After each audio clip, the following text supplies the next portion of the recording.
একটা কথা বোঝার চেষ্টা করেন, আবু তালেব রাসূলের চাচা, তিনি মুসলমান হন নাই, ঈমান গ্রহণ করেন নাই। তিনি কিন্তু পৃথিবীর মধ্যে তৎকালীন সময় সব চাইতে বেশি পরিমাণে রাসূলকে ভালোবেসেছিলেন। কথা বলেন ঠিক কিনা? রাসূলকে সব চাইতে ভালোবেসেছিলেন। তিনি রাসূল যেহেতু এতিম ছিলেন, তার বাবা ছিল না, ৮ বছর বয়সে দাদাও ইন্তেকাল করেছিলেন। তারপরে আবু তালেবের কাছে তার দায়িত্ব ছিল। রাসূল পাক সাল্লাল্লাহু আলাইহি সাল্লামের বয়স যখন ১২ বছর, তিনি চাচা আবু তালেবকে জানিয়ে দিলেন, চাচা যান, আপনি তো ব্যবসার জন্য সিরিয়াতে যেতে চাচ্ছেন, আমারও তো ব্যবসা শিখতে হবে, আমিও ব্যবসা শিখতে চাই, আপনার সাথে আমি ব্যবসার জন্য যেতে চাই। রাসূলের কথা শুনে আবু তালেব চিন্তা করলেন, মুহাম্মাদের নিরাপত্তার জন্য তাকে আমার সাথে রাখতে হবে, তারও ব্যবসা শিখতে হবে, আর আমি আবু তালেব চাচা মুহাম্মদকে ছাড়া একটা মুহূর্ত থাকতে পারি না, সুতরাং আমার সাথে তাকে নিয়ে যাওয়া যায়। রাসূল পাক সাল্লাল্লাহু আলাইহি সাল্লাম সহ চাচা আবু তালেব সিরিয়ার পথে রওনা করলেন ব্যবসার জন্য। বুসরা শহরে তারা বিরতি গ্রহণ করলেন। বিরতি দেওয়ার পর বুসরা শহরের একজন বড় পাদ্রী, খ্রিস্টানের একজন পাদ্রী, বুখাইরা নামক এই পাদ্রী দেখলাম কুরাইশদের একটা ব্যবসায়িক দল আমার শহরে এসে থামেছে, আমার শহরে তারা আরাম করার জন্য ঘাঁটি বেঁধেছে। তিনি ভালো করে খেয়াল করলেন, যেহেতু তিনি তাওরাত, জাবুর, ইনজিল কিতাবের একজন আলেম ছিলেন, পাদ্রী ছিলেন। তিনি ভাবলেন, আমি তো কিতাবের মধ্যে পড়েছি কুরাইশ বংশের মক্কা নগরীতে মুহাম্মদ নামক একজন নবী আসবে, যে হলো আখির নবী, শেষ জামানার পয়গম্বর, আল্লাহ পাক তার মাধ্যমে পাঠাবেন, মক্কা নগরীতে পাঠাবেন। সুতরাং তিনি তার জায়গা থেকে, তার মঞ্জিল থেকে তাড়াহুড়া করে চলে আসলেন। কুরাইশদের সেই দলের কাছে এসে জিজ্ঞাসা করলেন, তোমরা কোথায় থেকে এসেছো? আবু তালেবেরা বললেন, আমরা মক্কা নগরী থেকে এসেছি। এরপরে সকল মানুষদের মধ্যে তালাশ করা শুরু করলেন। শিশুনবী মুহাম্মদুর রাসূলুল্লাহ সাল্লাল্লাহু আলাইহি সাল্লামকে তালাশ করে খুঁজে পেলেন। সরাসরি বিশ্ব নবীর পিঠের দিকে চলে গিয়ে নবুয়তের যে চিহ্ন, খতমে নবুয়তের চিহ্নটা দেখে ফেললেন। এরপরে বললেন, এই শিশুর, এই বাচ্চার অভিভাবককে? আবু তালেব বললেন, আমি অভিভাবক। এরপরে আবু তালেবকে বিভিন্ন প্রশ্ন করা শুরু করলেন, আপনার এই সন্তানের পরিচয় বলেন, তার বাবার নাম কি? তার বাবার নাম আব্দুল্লাহ, মায়ের নাম কি? আমিনা। সব কিছু বলার পরে ওই পাদ্রী বলতেছেন, তুমি ও পথিক, এই শিশু সন্তানের সাথে তোমার সম্পর্ক কি? আবু তালেব চিন্তা করলেন, আমি যদি চাচা হয়ে এটা বলি তাহলে বিপদ হতে পারে। কাছের সম্পর্ক বলার জন্য তিনি বললেন, ওই সন্তানের বাবা আমি নিজেই।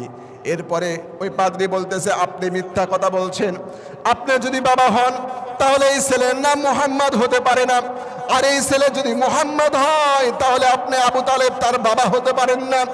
তার মানে হলো, আমি আমার কিতাবের মধ্যে পড়েছি আখিরে জামানার নবী যিনি আসবেন, আল্লাহ পাক তাকে এতিম করে দুনিয়ার জমিনে পাঠাবেন, তার বাবা মৃত্যুবরণ করবে, মুহাম্মাদের পিঠের মধ্যে খতমে নবুয়তের সিল মারা থাকবে, সব কিছু মিলে যাচ্ছে, কিন্তু আপনি কেন বলতেছেন আপনি তার বাবা? এই মুহূর্তে তো তার বাবার দুনিয়াতে বেঁচে থাকার কথা নয়। আবু তালেব আশ্চর্য হয়ে গেলেন। তিনি বললেন, আপনি ঠিক বলেছেন, আমি তার বাবা নয়, আমি হলাম তার চাচা। বিভিন্ন সমস্যা হবে তাই ভেবে আমি তার বাবা পরিচয় দিলাম। এবার পাদ্রী বলতেছে, শুনেন পথিকেরা, আপনার এই মুহাম্মদ নামক ভাতিজাকে আপনি মিশরে বা সিরিয়ারে অন্য কোথাও নিয়ে যায়েন না, সিরিয়ার মধ্যে আপনি নিয়ে যায়েন না। তার কারণ হলো, সিরিয়াতে যে সকল পাদ্রীরা আছে, ইহুদি খ্রিস্টানেরা আছে, তারা চাইবে না মুহাম্মদ দুনিয়াতে বড় হোক, মুহাম্মদ নবুয়ত প্রাপ্ত হোক। তারা যদি আপনার এই ভাতিজার খবর পায়, তারা তাহলে সেখানে তাকে মেরে ফেলবে, হত্যা করবে। তার জীবনের নিরাপত্তার জন্য আপনি এখান থেকে মক্কায় ফিরে যান। আপনার ব্যবসা বাণিজ্যর মধ্যে কিন্তু আল্লাহ মক্কাতে বারাকা দান করবেন, আপনি ফিরে চলে যান। আবু তালেব চিন্তা করলাম, আমার ব্যবসা বড় নাই, আমার কলিজার ভাতিজাকে বাঁচাতে হবে, আমার কলিজার ভাতিজার হিসাব নিকাশ ঠিক রাখতে হবে, তাকে দুনিয়ার জমিনে বড় হতে হবে। তারপরে আবু তালেব ফিরে আসলেন। আমি বোঝাতে চাচ্ছি, আবু তালেব এত বেশি পরিমাণে রাসূলকে ভালোবেসেছেন যা ওই সময় আর অন্য কেউ ভালোবাসে নাই। এমনকি রাসূল পাক সাল্লাল্লাহু আলাইহি সাল্লামের উপরে যখন মৃত্যুর আক্রমণ ছিল, মৃত্যুর একটা সম্ভাবনা ছিল, কাফের রাসূল রাসূল যখন ঘুমিয়েছেন, কাফেররা বাহিরে তীর নিয়ে অপেক্ষা করছে মুহাম্মদকে মেরে ফেলবে। এমন সময় আবু তালেব বুঝতে পারলেন। আবু তালেব বিশ্ব নবীর বিছানায় গিয়ে বললেন, মুহাম্মদ তুমি তোমার বিছানা থেকে উঠে আমার বিছানায় চলে যাও, আমি আজকে রাত্রি তোমার বিছানাতে শুয়ে থাকবো। বিশ্বনবী জিজ্ঞাসা করলেন কেন? বিশ্বনবীকে বললেন, ও ভাতিজা, মক্কা নগরীতে তোমার শত্রুর কোনো অভাব নাই।